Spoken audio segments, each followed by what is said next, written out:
بڑا شوق تھا ان کو تعلیم دین کا. سارے بچے دیکھو یہ بیٹھے ہیں کتنے ادب کے ساتھ، یہ بھی پڑھتے ہیں.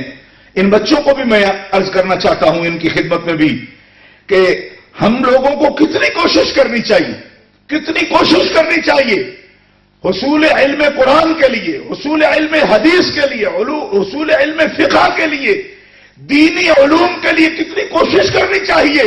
حضرت ابو ہریرہ کا شوق ہمارے لیے رہنما کا درجہ رکھتا ہے.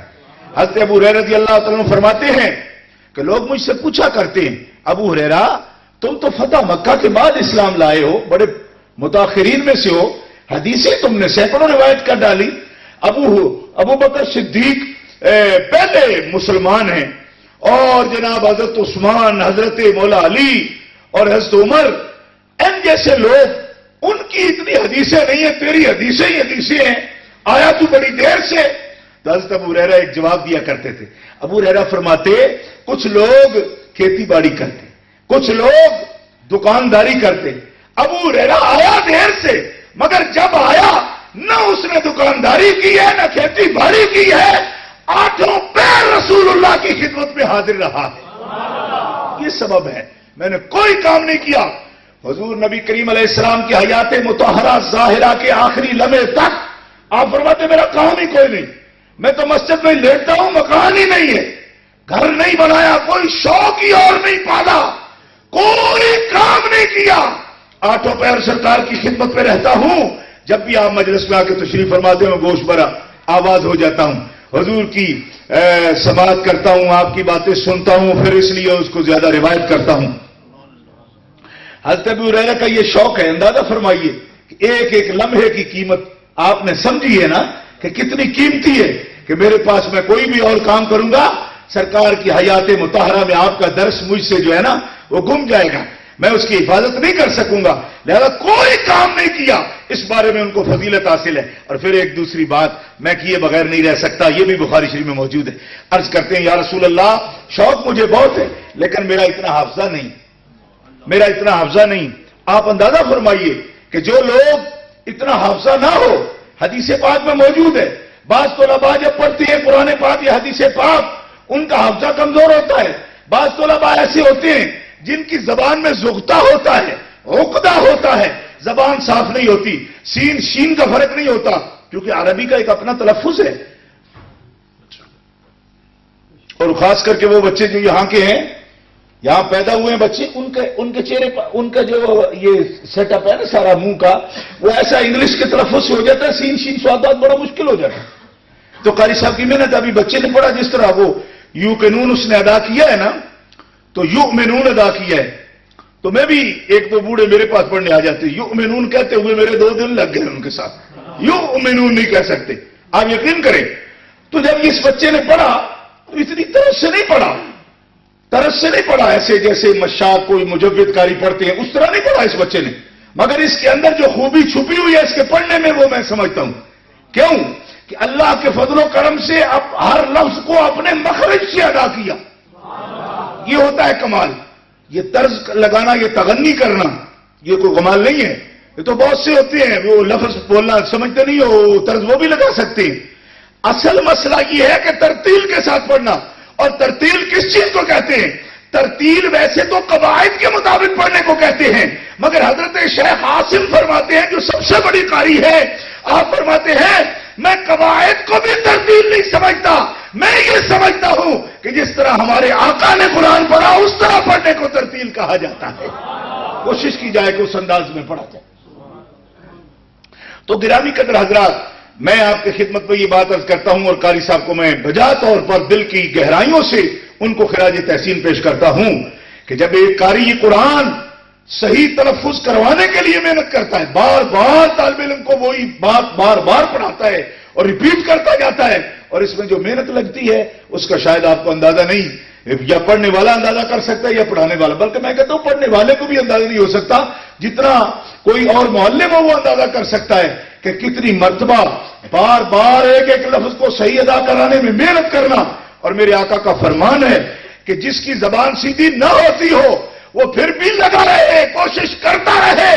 تو جس کو اللہ نے اچھی آواز اور صاف زبان دی ہے، جس کی زبان میں زغتا ہے، اللہ تعالیٰ اس کو فرمائے گا ایک پڑھنے کا اور ایک کوشش سے پڑھنے کا، کہ زبان سیدھی ہوتی نہیں، وہ بار بار پھر بھی پڑھنے کی کوشش کرتا ہے۔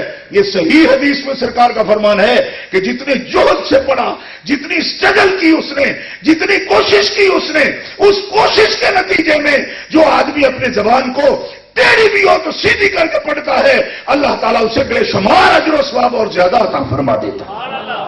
اسی طرح جو استاد محنت کرتا ہے اس کے درجات بلند ہوتے چلے جاتے ہیں، حتیٰ کہ میں آپ کے سامنے یہ حدیث بخاری شریف سے عرض کر چکا ہوں کہ ہمارے آقا و مولا فرماتے ہیں میرا درجہ انبیاء میں اس طرح ہے کہ جس طرح کوئی زمین پہ کھڑا ہوا آسمان کے ستارے دیکھتا ہے، نبی بھی جنت میں میرے مقام کو اس طرح دیکھیں گے کہ انبیاء سے اتنا بلند تر مقام ہوگا سرکار کا، اور حضور فرماتے ہیں میرے مقام کے قریب ترین مقام میری امت کے ان طلباء کا ہوگا جو علم دین کے حصول میں کوششیں کرتے رہتے ہیں۔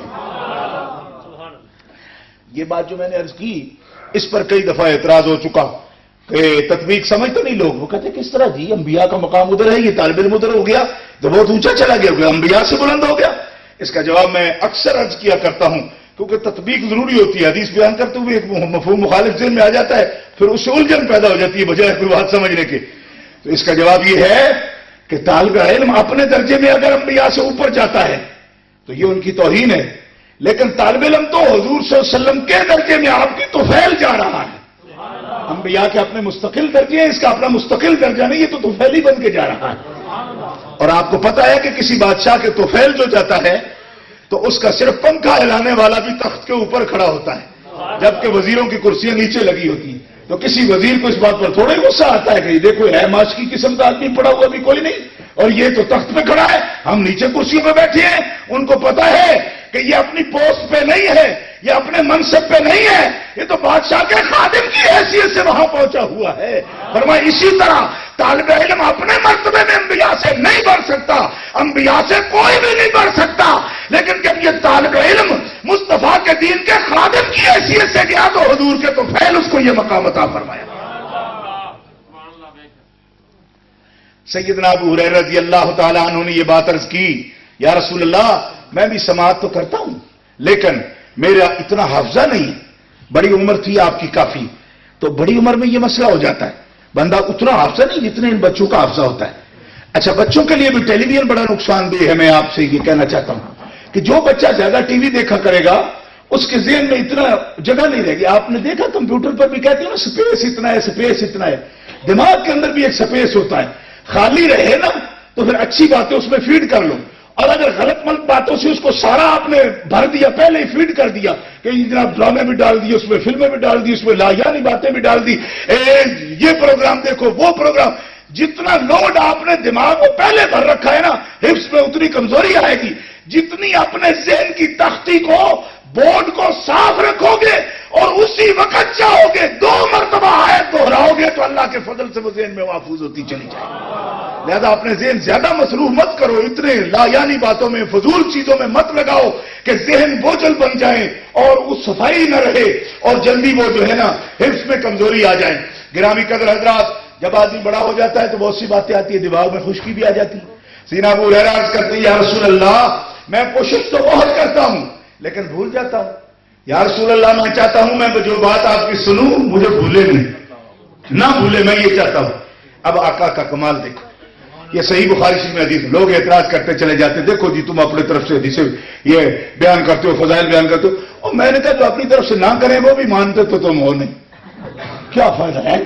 زیادہ دلیلیں دینے کا بھی فائدہ کیوں کہ بات دلیلوں سے نہیں بنتی، بات تو اندر سے بنتی ہے۔ ماننا ہو تو ایک دلیل بھی کافی ہے، اور نہ ماننا ہو تو میرے خیال ہے دفتروں کے دفتر بھی خالی۔ اب یہی عطا دیکھو سرکار کی عطا دیکھو۔ عرض کیا یا رسول اللہ میں بات سنتا ہوں یاد نہیں رہتی، فرمایا ابو ہریرہ ابسط رداک، اپنی چادر پھیلا دے۔ یہ آہستہ سبحان اللہ ہیلی فیکس والوں کو اچھا نہیں ہے، زور سے آپ کے لیے یہ ٹھیک نہیں ہے، میں آپ سے صحیح بات عرض کر رہا ہوں، زور سے کہو سبحان اللہ۔ ادھر ایرو گیٹ والوں کے لیے ٹھیک ہے، آپ کے لیے ٹھیک نہیں ہے۔ جی ہاں، دیکھو نا ہر جو بندہ ہوتا ہے تو اس کی طبیعت اور مزاج کے مطابق اس کا علاج ہے نا، آپ کا علاج خاموشی میں نہیں ہے، بولنے میں علاج ہے آپ کا، زور سے کہو سبحان اللہ۔ جی